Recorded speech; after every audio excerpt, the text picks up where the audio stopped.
Bonjour à tous et bienvenue sur ce tuto. Alors en effet ça fait longtemps qu'on ne s'est vu puisque ça fait un moment que j'ai été occupé.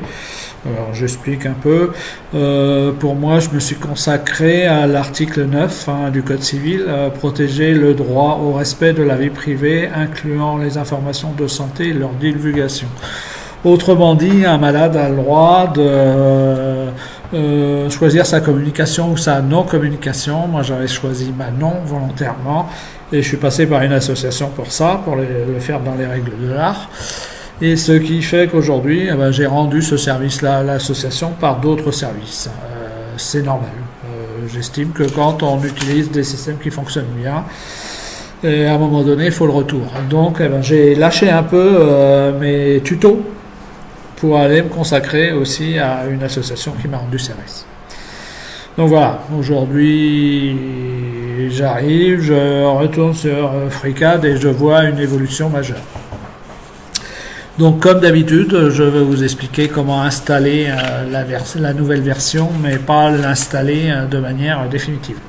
L'installer de manière portable, c'est-à-dire on a la chance avec FreeCAD encore aujourd'hui d'avoir un logiciel local, la plupart c'est en ligne et à un moment donné quand on s'est bien habitué à certaines fonctions, ils nous mettent des restrictions et il faut finir par payer. FreeCAD ça reste quelque chose de local, si vous le laissez en local, même les versions précédentes, vous pouvez utiliser 2 ou 3 versions sans problème et ça c'est précieux aujourd'hui. Parce que il y a toujours une arrière-pensée et FreeCAD il n'y en a pas. Et donc voilà, la nouvelle version, comme elle est toute fraîche, on va l'installer mais de façon portable, non définitive sur le PC. Donc FreeCAD, donc toujours pareil, .org, il n'y a pas de raison que ça change. Et on y va. Et on va déjà, nous on va choisir French ici. Voilà. Et on va télécharger, je passe par là. On va ne pas prendre la version à installer, mais la version portable. Donc cette version, elle sera locale. Donc vous cliquez dessus. Si ça ne se télécharge pas, vous allez là. Moi, c'est déjà fait. Donc je retourne dans téléchargement. Et je vais bien sûr arrêter tout ça, annuler. Et enlever. Voilà. C'est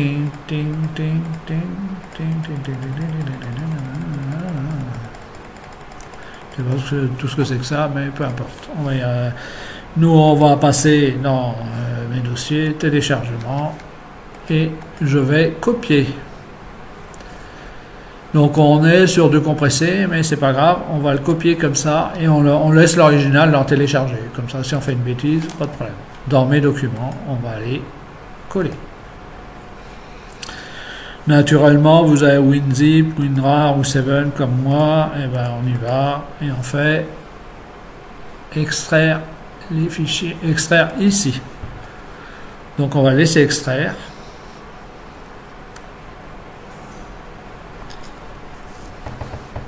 Ok.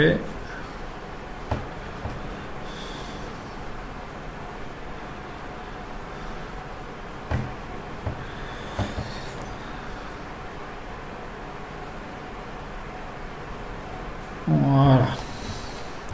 Donc on va avoir 2 dossiers. Donc nous, celui qui est compressé, celui-là, on peut le supprimer puisque on va pas. Et celui-là, on va diminuer un peu sa taille et garder le nom de FreeCAD. Donc c'est la 1.0 et c'est marqué Conda. Donc Conda, ça doit être. Et on rentre dedans. On va dans binaire comme d'habitude. Même chose et on va aller chercher. Alors, donc c'est peut-être à la fin.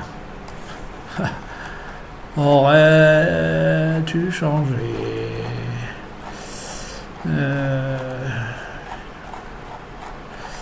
dans binaire, on est bien dans binaire pourtant, ou avant qu'il l'ait mis ailleurs, on va regarder. Non, FreeCAD. Donc FreeCAD le voilà. Application. Ok. Donc ça c'est pour lancer. Si on le lance, c'est là. Et nous, on va épinglé à la barre des tâches. Tic. Le voilà. Donc aujourd'hui, on peut fermer. Voilà. Donc c'est local. Hein. C'est-à-dire, moi, j'ai une version là, la 2.0.2, là, celle-ci, c'est celle d'après, mais elle l'affiche pas, c'est pas grave. Et la nouvelle, la toute dernière, c'est celle-là. Ce qui fait que ce qui est intéressant, c'est que s'il y a de nouvelles fonctions, ok, vous prenez le temps, mais vous utilisez toujours les précédentes. Donc je vais vous montrer des exemples qui ont évolué sur les deux précédentes, et où le temps de m'adapter. Et ça, c'est toujours intéressant. D'autant plus que ça vous laisse du FreeCAD qui vit. Donc, si jamais un jour il décide, fichier, nouveau. Donc voilà, nouveau comme avant, même chose. Et il n'a pas encore. Alors bon, là il le prend comme ça, X, Y. Ok. Et si on regarde les différences, plein de choses qu'on connaissait déjà. Celui-là, on le connaissait pour ceux qui ont vu le dernier. Assembly, il n'était pas comme ça, donc ça c'est à nouveau. D'ailleurs, je crois que c'est ça le changement. Ça c'était pour faire des filetages. Aujourd'hui, ce n'est pas ça que j'utilise. J'utilise plutôt ça. Mais voilà. Et donc, grosso modo, la même chose. Draft. Et on n'oublie pas que naturellement, on peut aller affichage. Gestionnaire d'extension. Alors peut-être fermer ça avant, ne pas en tenir compte. Outil, gestionnaire d'extension. Voilà, là il faut être connecté. Et vous pouvez rajouter ou enlever ce que vous voulez. Et il y a des choses que vous utilisez, donc vous allez les chercher là, vous les installez, vous refermez, vous redémarrez et c'est mis en route. Donc ça existe toujours. Donc s'il y a un atelier que vous n'avez pas, un curve, d'ailleurs il est là, je ne sais pas si on dit curve ou curve, mais grosso modo, fermé. Est-ce qu'il est là? Non. Eh ben vous pouvez le mettre, il n'y a pas de souci. Sheet méthode, c'est pour plier du métal, donner un aspect plié, machin, take draw, dessiner, donc il est possible qu'aujourd'hui, celui-là, il va se trouver en take draw, ça va être le dessin industriel, mais je pense qu'à mon avis, quand on fait l'assemblage, on peut tirer le dessin aussi, j'en suis pas sûr. Mais voilà, donc des subtilités, une présentation qui change, dans l'idée, tout est là. Par contre, quand on regarde, si on regarde, moi je vais ouvrir celui-là aussi. Donc une fois ouvert, travailler sur 3 en même temps, c'est pas gênant du tout. Donc ne pas se priver. Et là, voilà, le 0,21. Donc on va regarder par exemple. Ok, 0,21, un truc qui a disparu. C'est travailler à partir d'une photo. C'est pas que ça a disparu, on travaille différemment. Ici, sur celui-là, on a image. Donc, est-ce qu'ils l'ont mis à la fin dans image, dans les ateliers? Outils, gestionnaire. Alors, image. Non. C'est pas ça que je voulais faire.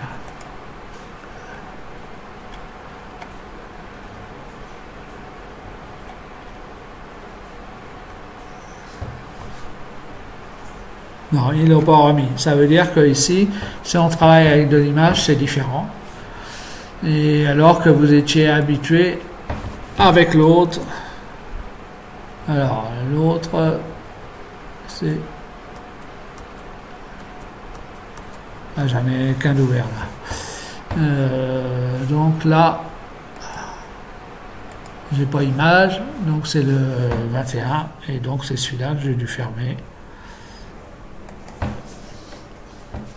où on peut travailler avec l'image et mettre l'image à l'échelle. Donc on scanne un objet, on place un réglé à côté et on va avoir à l'échelle, donc ici, image. Voilà.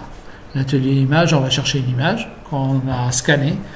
Et naturellement, on aura mis un réglé à côté. Et avec ce réglé qu'on va servir de référence, on va mettre l'image à niveau. Et après, on va pouvoir modéliser sur l'image. Donc, ça a évolué. Donc, ça se fait, mais moi, je préfère la première. Et donc, si j'ai quelque chose à faire d'une image, je vais utiliser la première.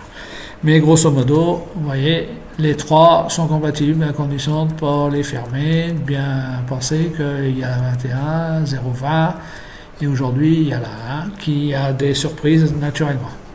Et comme celle-ci c'est une version toute récente, il faut commencer à l'utiliser, donc vous allez retrouver vos repères, des petits changements, des petites astuces.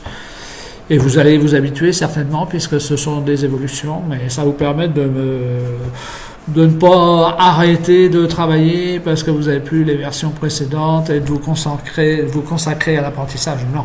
C'est-à-dire vous jouez un petit peu, vous avez une donnée comme ça qui vous tombe dessus, vous allez l'utiliser et vous allez apprendre. Et vous allez voir que la transition va se faire dans le temps et naturellement.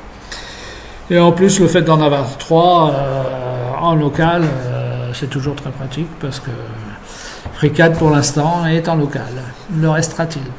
Voilà, en tout cas, c'est pour ça que je voulais vous montrer les choses, vous dire pas de panique, ne balayez pas, n'installez pas sur le système.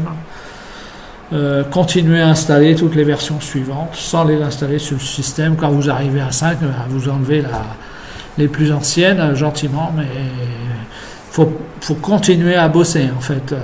Sans se poser trop de questions, parce qu'on ne peut pas faire que de l'apprentissage, sinon toute la vie on fait de l'apprentissage. Et en douceur, ça vient. Voilà un peu le principe, c'est pour ça que je tenais, avant de vous retrouver, j'espère que je vais avoir du temps, parce que je voulais aussi consacrer du temps sur la CNC un petit peu, parce que si on ne lit pas la FreeCAD à la CNC, c'est bien dommage. On lit FreeCAD à l'impression 3D, ok, mais à la CNC... c'est CNC fraise, CNC laser et tout ça, faut pas se gêner quoi. Donc on fera des exercices sur la chose et à un moment donné je ferai une grosse CNC mais pas aussi infernale que ce qu'on voit sur les réseaux, assez facile à mettre en œuvre pour pouvoir faire des choses intéressantes. Voilà, tout en apprenant les nouvelles fonctions de FreeCAD, je serai moins à l'affût des premières versions, parce qu'on ne peut pas toujours, même si c'est pour former les autres. Mais j'essaierai aussi de globaliser les projets, c'est-à-dire quand on apprend quelque chose, apprendre une fonction c'est bien, mais apprendre à faire des petits projets comme on faisait, c'est encore mieux.